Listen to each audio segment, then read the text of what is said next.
Hello students, global English classes के इस YouTube channel में मैं आप सभी का स्वागत करता हूं। आज की क्लास में हम लोग एनसीईआरटी पॉलिटिकल साइंस अर्थात राजनीति शास्त्र बुक का पहले चैप्टर के ऑब्जेक्टिव प्रश्नों को पढ़ेंगे। तो चलते हैं, शुरू करते हैं। चैप्टर का नाम है राष्ट्र निर्माण की चुनौतियां। पहला क्वेश्चन है, मुस्लिम लीग के किस अधिवेशन में पाकिस्तान नामक देश की मांग की गई? तो उत्तर हो जाएगा इसका 1940 के लाहौर अधिवेशन। दूसरा प्रश्न है, द्विराष्ट्र सिद्धांत के आधार पर कौन सा देश बना? तो इसका उत्तर हो जाएगा पाकिस्तान। चलते हैं तीसरे प्रश्न पे, द्विराष्ट्र सिद्धांत किसकी देन थी? तो इसका उत्तर हो जाएगा मोहम्मद अली जिन्ना। मोहम्मद अली जिन्ना पाकिस्तान के प्रथम गवर्नर भी थे। चलते हैं अगले प्रश्न पे, पाकिस्तान निर्माण की मांग पहली बार कब की गई?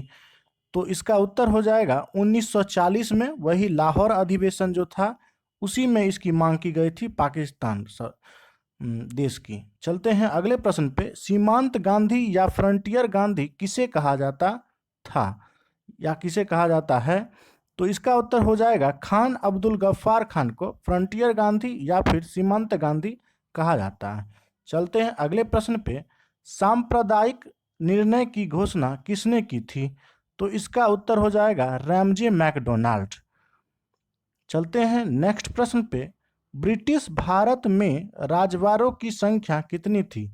तो इसका उत्तर हो जाएगा 565। अगला प्रश्न है, भारत को अपनी स्वतंत्रता के लिए बहुत बड़ी कीमत चुकानी पड़ी, यह किसने कहा था? तो इसका उत्तर हो जाएगा के.एम. मुंशी। अगला प्रश्न है, नवोदित राष्ट्र का सबसे पहला कार्य क्या होता है? तो इसका उत्तर हो जाएगा राष्ट्र का निर्माण करना।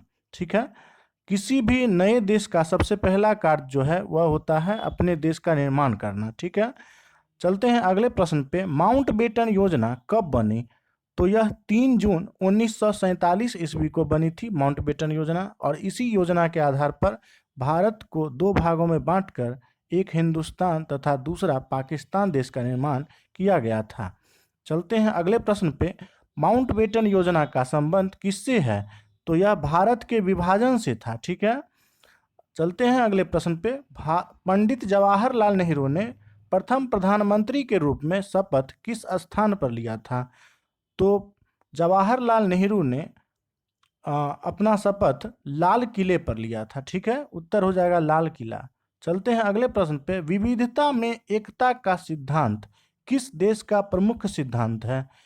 तो यह भारत का जो है सिद्धांत है ये, अर्थात विविधता में एकता का अर्थ है कि यहाँ पे कई धर्मों के लोग रहते हैं, कई संस्कृति सभ्यताओं के लोग रहते हैं और फिर भी वह भारतीय कहलाते हैं। तो यही विविधता में एकता का सिद्धांत यही हुआ। तो इसका सबसे अच्छा जो है उदाहरण भारत है। चलते हैं अगले प्रश्न पे, भारत में लोकतंत्र की बहाली के बाद भारतीय नागरिकों को कौन से अधिकार प्राप्त हुए? तो इसका उत्तर हो जाएगा मौलिक अधिकार, मतदान का अधिकार एवं जनप्रतिनिधि चुनने का अधिकार। चलते हैं अगले प्रश्न पे, वह कौन सा अतिवादी था जिसने गांधी जी की हत्या की थी? तो वह अतिवादी जो थे नाथूराम गोडसे थे, जिन्होंने महात्मा गांधी की हत्या कर दी थी।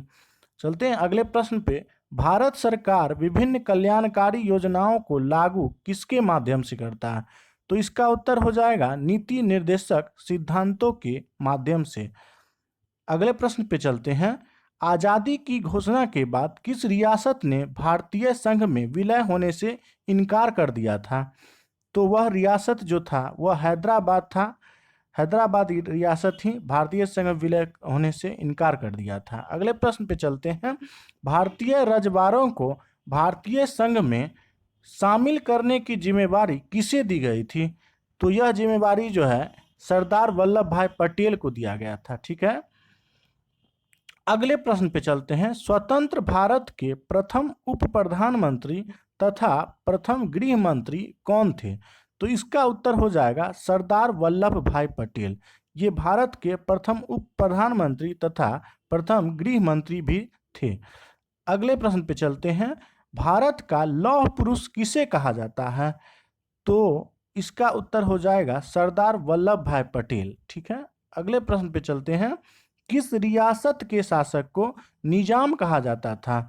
तो हैदराबाद के जो शासक होते थे उन्हें निजाम कहा जाता था। ठीक है, अगले प्रश्न पे चलते हैं। किस रियासत के शासक को सदर ए रियासत अथवा प्रधानमंत्री कहा जाता था?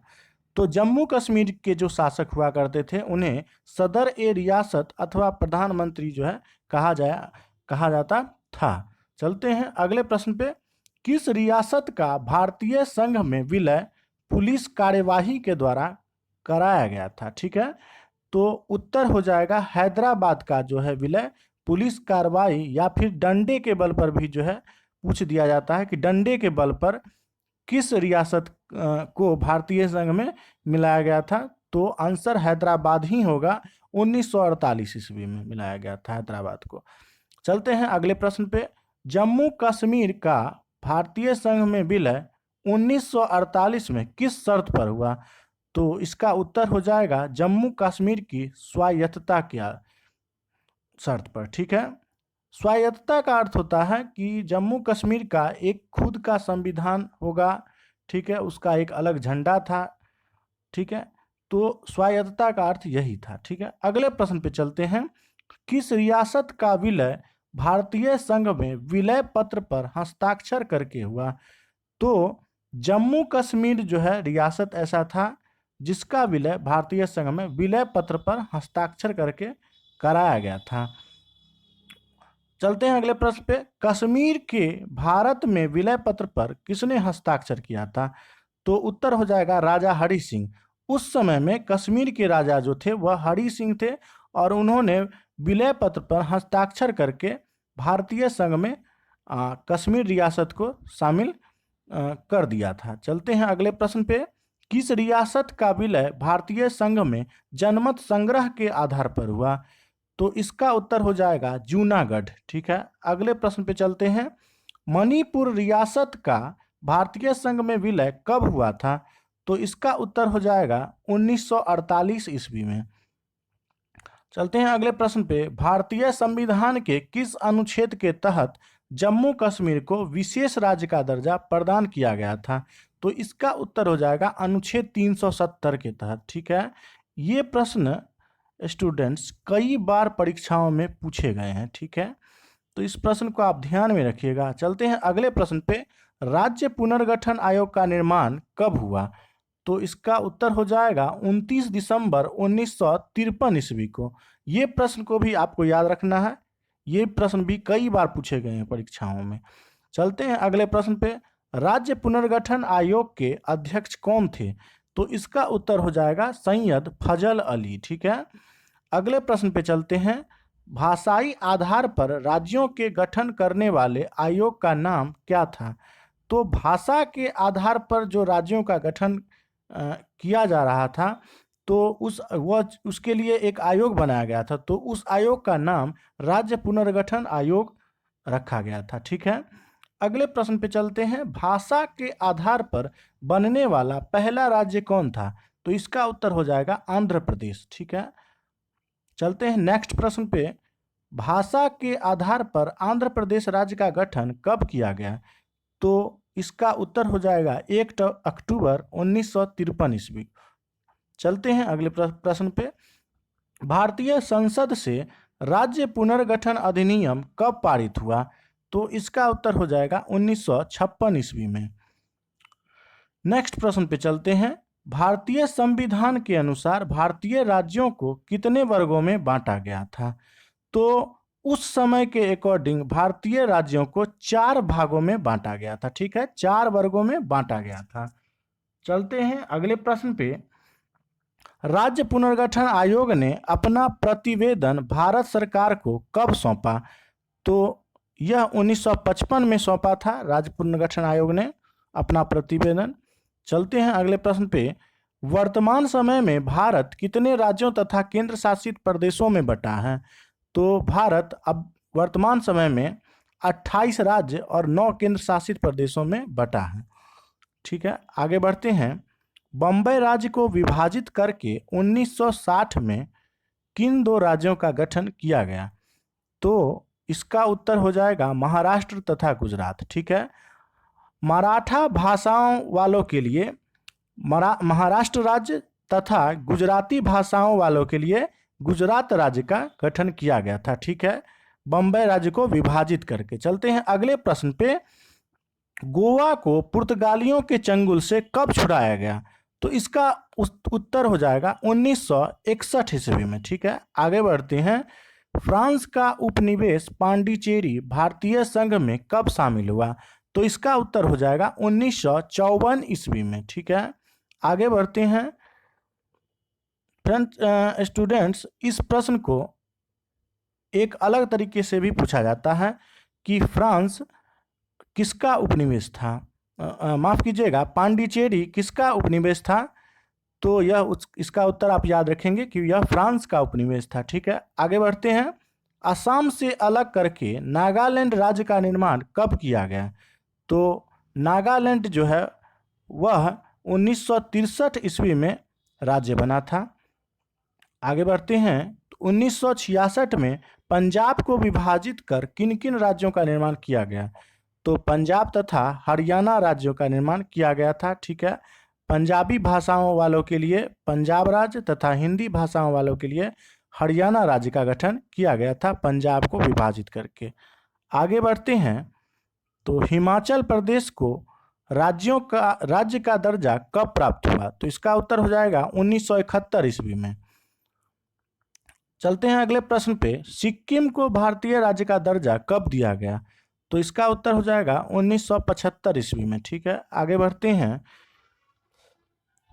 1972 में किन किन राज्यों का गठन किया गया? तो 3 राज्यों का गठन किया गया था 1972 ईस्वी में, मणिपुर, मेघालय एवं त्रिपुरा। ठीक है, 3 राज्यों का गठन 1972 ईस्वी में किया गया था। चलते हैं नेक्स्ट प्रश्न पे। 1987 में किन किन राज्यों का गठन किया गया था? तो 1987 ईस्वी में भी 3 राज्यों का गठन किया गया था। मिजोरम, अरुणाचल प्रदेश और गोवा को भी राज्य का दर्जा दे दिया गया था। चलते हैं अगले प्रश्न पे। उत्तराखंड, छत्तीसगढ़ एवं झारखंड राज्य का गठन कब किया गया? तो यह क्रमशः 1, 9 तथा 15 नवंबर को 2000 ईस्वी में उत्तराखंड, छत्तीसगढ़ एवं झारखंड को राज्य का दर्जा दिया गया था। ठीक है, चलते हैं अगले प्रश्न पे। तेलंगाना राज्य का गठन कब किया गया? तो इसका उत्तर हो जाएगा 2 जून 2014 ईस्वी को। अगला प्रश्न है। जम्मू कश्मीर राज्य को अलग करके जम्मू कश्मीर तथा लद्दाख 2 केंद्र शासित प्रदेश बनाए गए। ये कब बनाए गए? तो इसका उत्तर हो जाएगा 31 अक्टूबर 2019 ईस्वी को 2 केंद्र शासित प्रदेश बनाए गए जम्मू कश्मीर राज्य को विभाजित करके। ठीक है, चलते हैं नेक्स्ट प्रश्न। भारत में विविधता में एकता है। ठीक है, यह किसने कहा था? तो इसका उत्तर हो जाएगा महात्मा गांधी ने। तो thanks for watching this video guys.